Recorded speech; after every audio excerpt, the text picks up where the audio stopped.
Hi friends, வாங்க இன்றைக்கி நம்ம சிறுதானியத்தை வச்சு செய்யக்கூடிய தோசை ரொம்ப டேஸ்டியும் ரொம்ப ஹெல்த்தியுமான ரெசிபி இது. வாங்க எப்படி பண்ணலான்னு பார்க்கலாம்.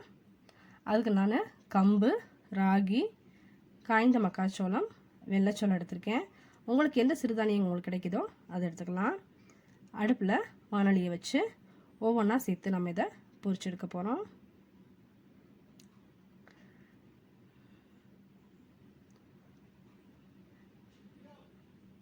எல்லாத்தையும் மொத்தமாக சேர்த்துறாதீங்க, ஒவ்வொன்றா போட்டு வறுத்து எடுத்து வைங்க.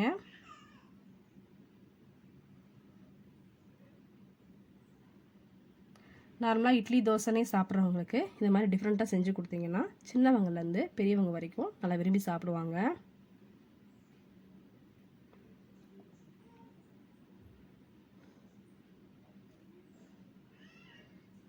பாருங்கள், சோளம் சேர்த்து நல்லா இது மாதிரி பொரியணும். ஒவ்வொன்றுமே நல்லா கொஞ்சம் பொரிய விட்டு எடுத்திங்கனாலே போதும். எல்லாத்தையும் பொரிச்சு எடுத்துக்கிட்டோம். இப்போ நம்ம இதை மிக்ஸி ஜாரில் சேர்த்து நல்லா பவுட்ரு பண்ணி எடுத்துக்க போகிறோம். ரொம்ப பவுட்ரு பண்ணிடாதீங்க, கொஞ்சம் குறகுறப்பாக இருக்கணும்.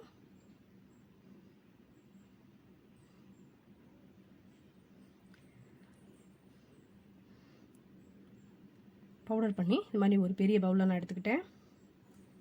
இதில் 300 ml அளவு மோர் சேர்த்துக்கோங்க. மோர் சேர்க்கும்போது தோசைக்கான புளிப்பு அதில் கிடச்சிரும். தோசையும் நல்லா ஊற்ற வரும்.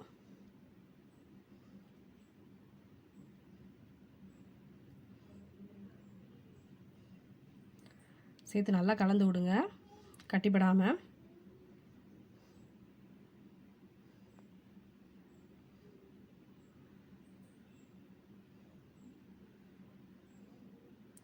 இப்போ நம்ம இதில் பொடிசான இருக்குன்னா மல்லி இலையை சேர்த்துக்கலாம்.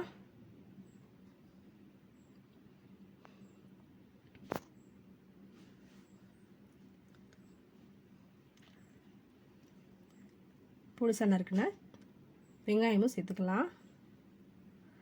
துருவி வச்சுருக்க கேரட் சேர்த்துக்கலாம்.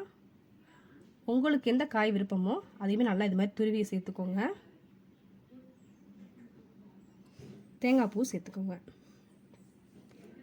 தேங்காய் பூ சேர்க்குறப்ப இதில் கொஞ்சம் க்ரன்ச்சியாக இருக்கும். இப்போ நம்ம இதில் தேவையான அளவு உப்பு சேர்த்துக்கலாம். கொஞ்சமாக ஜீரகம் சேர்த்துக்கலாம். இப்போ நல்லா கலந்து விட்டு ரெடி பண்ணி ஒரு 15 நிமிஷம் நம்ம இதை ஊற வச்சுக்க போகிறோம்.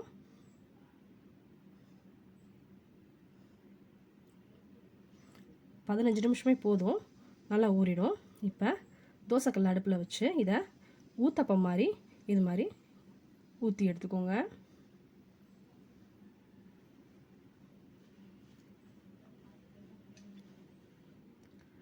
இதில் கொஞ்சம் தாராளமாகவே எண்ணெய் விட்டுக்கோங்க, ஏன்னா நம்ம அப்போ தான் பரட்டி போடுறதுக்கு நல்லா வரும்.